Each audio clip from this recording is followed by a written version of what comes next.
This video is brought to you by Manscaped. Use promo code OLIVE for 20% off and free shipping on any products on their website. Link in the description. Enjoy the video.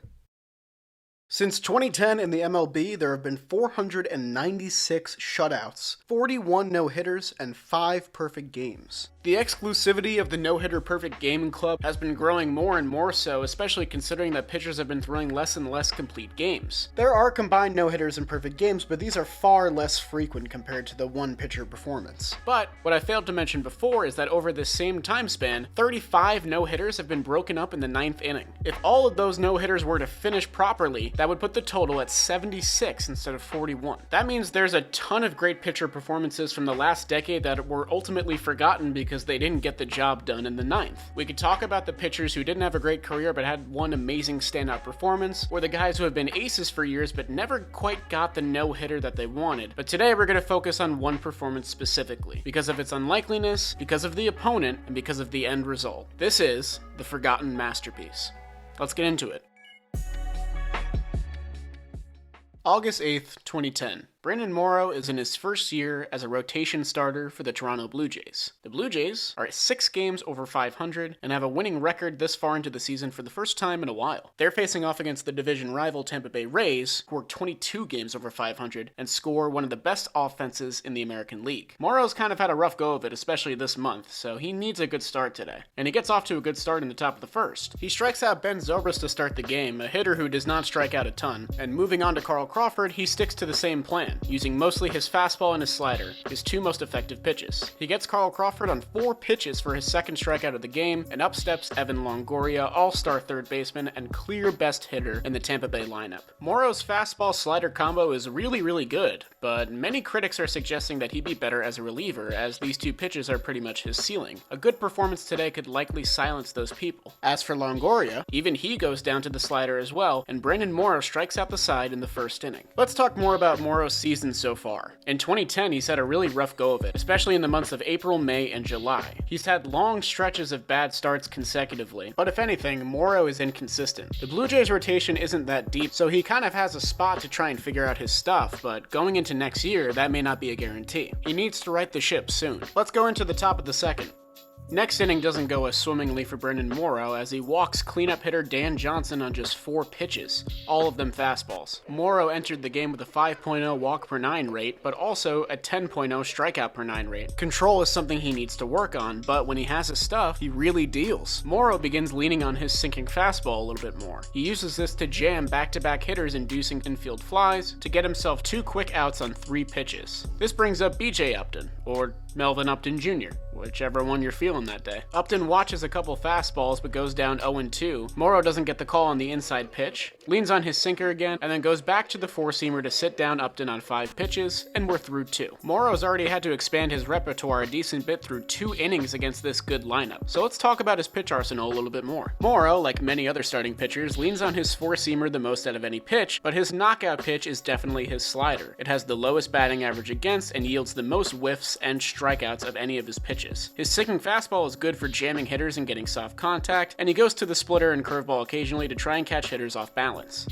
Morrow knows that he has to handle his repertoire well and mix his pitches if he's going to be able to sit down this very efficient Tampa Bay lineup. Facing the 7, 8, and 9 hitters, Morrow will begin mixing in his secondary pitches a lot more. First against Reed Brignac, who's batting 7th. Brignac waves at that splitter and then waves at another one right after. Morrow uses his splitter more against left-handed batters as it moves away from them rather than his slider, which would be moving towards them. His slider and his curveball, which hasn't been busted out yet, will be saved for 9-hitter Jason Bartlett. Bartlett's a tough strikeout and he's able to foul off that really good slider, so Morrow throws him some high cheese and he jams himself on a ground ball to third to get the second out of the 3rd inning. Still no hits allowed for Brandon Morrow after his first time through the lineup, so we go back to the top against Ben Zobrist. Morrow works mostly 4-seamers and sinking fastballs against Ben Zobrist, who saw a lot of his slider in his first at-bat. After just 4 pitches, Morrow catches Zobrist flat-footed on the 95-mile-per-hour heater, and we're through 3 no-hit innings. And Morrow's already got 6 strikeouts on the day. I keep mentioning the prowess of the Tampa Bay lineup in 2010, so let's take a deep dive into team stats across the MLB to see where they rank in 2010. Tampa Bay in 2010 had some of the fastest guys and some of the most patient hitters, meaning that their OBP was among the best, their offensive WAR was among the best, and their weighted runs created on average was among the top 3 in MLB. They were a run-scoring machine, even if they didn't do it with a lot of pop. So Morrow isn't really dealing with a lineup full of sluggers. He's dealing with a lineup full of pesky hitters who are going to make him work for every inch, and we really see that in the top of the 4th inning, especially against Crawford, who makes Brandon Morrow work for 8 pitches in the first at-bat. He fouls off slider after slider, but finally, on the 8th pitch, Morrow gets one in the perfect spot, and Crawford can do nothing but flail at it for another strikeout. The Rays are up here taking a lot of cuts as Evan Longoria swings at the first pitch fastball and then connects to center field on a fastball in relatively the same spot. It looks like it's about to go out, but it dies just at the track for Vernon Wells to get the second out of the 4th inning. This brings up Dan Johnson, who walked on 4 pitches in the 2nd inning. Morrow's not going to let that happen again, and he starts pumping a lot of 4-seamers. In his last matchup against Johnson, he missed on 4 fastballs, but this time he's mixing in his splitter and sinker to try and find the zone a little bit better. They work a full count, and Johnson's able to foul off another 95-mile-per-hour heater, so Morrow finally turns to his knockout slider to get his 8th strikeout and end the 4th inning, and the Tampa Bay Rays are still hitless. But if you look into the numbers, Morrow having success against the Rays isn't totally surprising. Over his career, 2010 would be his best season against the Tampa Bay Rays, with 3 games started, only 3 earned runs allowed, 26 strikeouts and 22 innings pitched, and a .77 whip. He also maintains an ERA under 4 against them over his career.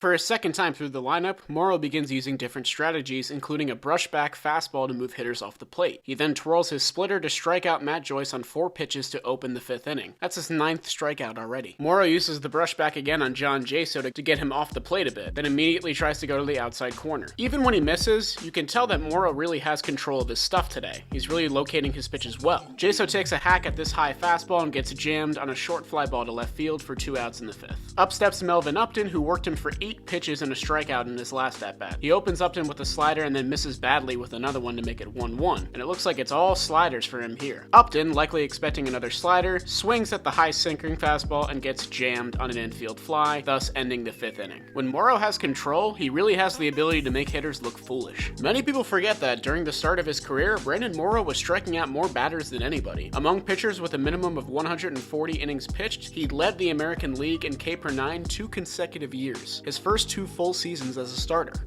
He still had some convincing to do, but no-hitting the Rays through 5 innings was a pretty good start. But the Rays are going to try and make him earn it again here in the top of the 6th, as Reed Brignac starts off the inning with a 6-pitch at-bat. He fouls off a good 4-seamer here, and then takes a look at a bad 4-seamer right after. So, naturally, Morrow turns to his knockout pitch and gets Brignac flailing on the slider. Catcher to first base, there's another strikeout. Morrow caught Brignac flailing on the splitter last time moving away from him, so naturally he went to the slider the second time. Good pitch mixing. Jason Bartlett, another pesky Rays hitter, steps in for a 7-pitch at-bat. Bartlett is especially good at fouling off Morrow's slider. He'll try and mix him up by pumping a few fastballs high in the zone, and then go back to the slider right after to get his 11th strikeout. 6 of his 11 strikeouts have now come via the slider. However, with 11 strikeouts comes a very high pitch count, but Zobrist wastes no time cranking that high fastball deep to center field. It looks like it's going to go out, but then Vernon Wells makes an incredible catch against the wall. Brandon Morrow, obviously, is in disbelief as he's just secured his 6th consecutive no-hit inning. Morrow finishes the 6th with 81 pitches on the board, but he's got 3 more innings to go. Now feels like a good time to mention the Rays' no-hit history, but the bad end of it. From 2009 to 2012, the Rays would be no-hit and perfect gamed on 4 separate occasions despite having one of the most consistently good offenses in the entire sport. Edwin Jackson would get a no-hitter against them, albeit with 149 pitches and 8 walks. But Mark Burley, Dallas Braden, and Felix Hernandez all threw perfect games against really good Tampa Bay lineups. They were just cursed for some reason. There's no real explanation for it, and there hasn't been a ton of perfect games since, so it's just merely coincidental that 3 of the most recent ones came against the Tampa Bay Rays. Pretty strange, but let's get back to the game at hand.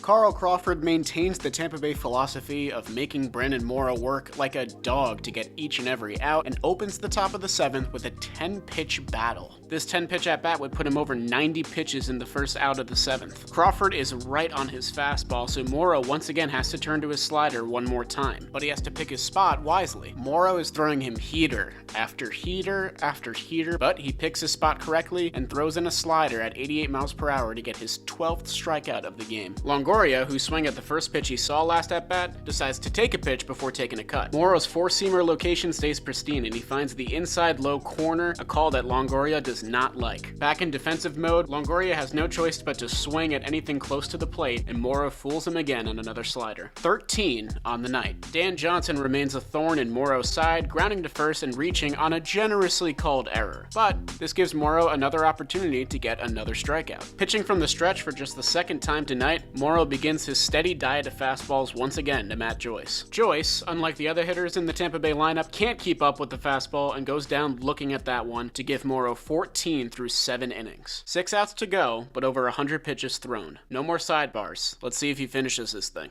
Morrow creatively opens the top of the 8th with a high curveball, and John Jaso is caught flat-footed to go behind 0-1. He uses another curveball right after, but when he strays away from his breaking stuff for the first time, Jaso ropes it foul, so the fastball may not be a safe option anymore here in the 8th inning. With his velocity decreasing, he goes back to his finesse and gets his first strikeout on a curveball of the night, number 15 for those keeping count. Taking notes from the last at-bat, Morrow begins working in his splitter and sinker a lot more over his four-seamer. Upton has some good takes, but also fouls off some pretty good pitches as well. As Morrow begins creeping in on 125 pitches for the night, he gets Upton to take a cut at that curveball and then changes up the speed with a four-seamer right down the pipe. Strikeout number 16. Willie Ibar bats for Reed Brignac as the first sub of the game for the Rays, but he quickly flies out to center field to end the 8th, and Brandon Morrow heads back to the dugout with 8 no-hit innings under his belt. Like many pitchers that came before him and many that will come after him, Brandon Morrow has an opportunity to etch his name in history. With 3 more outs, he'll record a no-hitter. The first for the Blue Jays in quite a while. 1990 to be exact. Stepping in his way first is Jason Bartlett. Morrow hangs his slider for one of the first times tonight, and Bartlett hits a deep fly ball to center field. It dies short of the track, and we have 1 out in the 9th. But with 130 pitches on the board and energy depleting, Morrow's control takes a hit, and he issues a 4-pitch pass to Ben Zobrist. Up steps Carl Crawford, who's worked 23 pitches over 3 at-bats against Brandon Morrow tonight. Using nothing but the gas he has left in the tank, Morrow keeps pumping fastballs and induces a lineout to left field. 1 out to go. And this suddenly feels like a movie we've seen before. Is Morrow destined to be like the others, who carried greatness into the 9th, only to have it shatter right in their hands, right at the finish line? Or will he become a significant footnote in MLB history, his name etched in a list of elite pitchers forever? Unfortunately for him, none of what he's done over the past 8 innings, or through the 16 strikeouts he's already accrued, will matter. The only thing that will matter is his final matchup against Evan Longoria.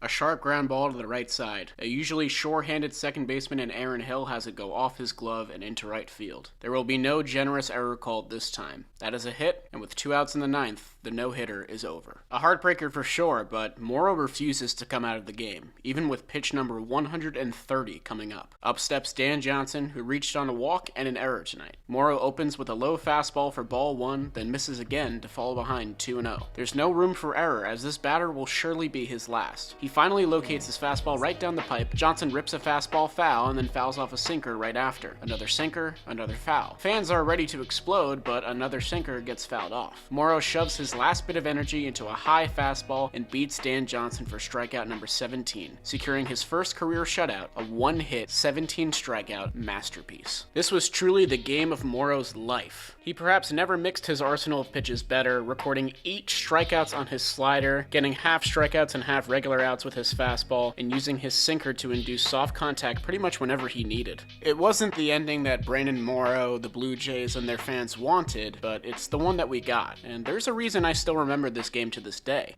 It's one of the most finely pitched I've ever seen, and it deserves to not be forgotten for that reason. I'm the Jolly Olive, and I'll see you guys next time.